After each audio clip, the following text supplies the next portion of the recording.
नमस्कार दोस्तों। पूरे भारत में इस समय लोकसभा चुनाव का माहौल है, लेकिन चुनावों से ज़्यादा जो चर्चा हो रही है नेताओं की बयानबाजी की। कभी सत्ता पक्ष की तरफ से कोई बयानबाजी आती है तो विपक्ष भी उसका बराबर मुंहतोड़ जवाब देता है। लेकिन आपको ये याद रखना चाहिए, इन नेताओं को शायद ये याद रखना चाहिए कि हमारी राजनीति में ऐसे धुरंधर भी रहे हैं जिन्होंने कभी भी अपने भाषा की मर्यादा को पार नहीं किया। इन नेताओं में अटल बिहारी वाजपेयी, सुषमा स्वराज, श्यामचरण शुक्ल तथा द्वारिका प्रसाद मिश्र जैसे नेता भी रहे, जिनको सुनने के लिए लोग उत्सुक रहते थे। ये नेता कभी भी अपनी भाषा की मर्यादा को पार नहीं करते थे। लेकिन आजकल चुनाव में कुछ ऐसा सुनने में आ रहा है जिसे सुनकर आपको यकीन भी नहीं होगा कि ये नेता ऐसी भाषा का इस्तेमाल भी कर सकता है। ताज़ा वाकया इंदौर से आया है। इंदौर में जो कांग्रेस प्रत्याशी थे अक्षय बाम, उन्होंने अपना नामांकन वापस लिया। सभी लोग जानते हैं कि इंदौर की जो लोकसभा सीट थे वहाँ से अक्षय बाम कांग्रेस के प्रत्याशी थे। उन्होंने अपना नॉमिनेशन वापस लिया ऐन मौके पर और उसके बाद भाजपा का दामन थाम लिया।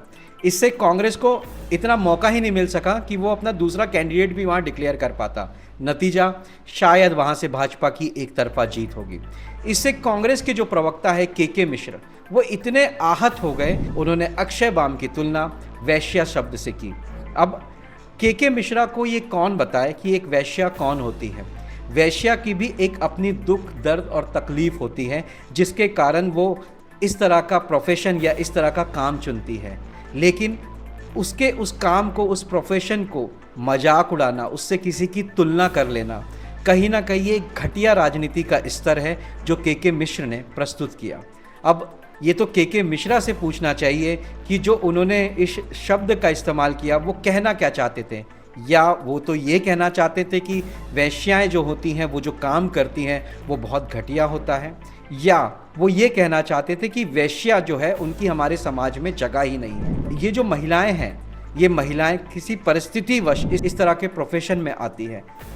तो ये बहुत सोचने वाली बात है कि के मिश्रा को इस तरह के शब्द नहीं बोलने चाहिए, वो बोल रहे हैं।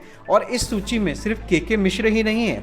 हम आपको बता दें, जो हमारे देश के गृह मंत्री है अमित शाह, उन्होंने भी दिग्विजय सिंह के लिए जो शब्दावली का इस्तेमाल किया, उसमें कहा था कि ये आशिक का जनाजा है, जरा धूमधाम से निकले। जनाजा क्या होता है ये आपको भी पता है और हमें भी पता है। वही मध्य प्रदेश के सीएम मोहन यादव की बात करें तो वो भी इस बात में 2 कदम आगे निकले। उन्होंने एक सभा में कहा था कि कांग्रेस के लिए महिलाएं भोग विलास की वस्तु है। ऐसे एक नहीं कई उदाहरण हैं जो इस बार की जो लोकसभा चुनाव हो रहे हैं उसमें हमें देखने को मिल रहे हैं। इन नेताओं की भाषा शैली पर आपकी क्या राय है, आपके क्या विचार हैं, हमें कमेंट सेक्शन में मैसेज करके ज़रूर बताएं। और प्लीज़ अगर आपको ऐसे वीडियोस और देखने हैं तो हमारे चैनल को लाइक, शेयर और सब्सक्राइब करें। धन्यवाद दोस्तों।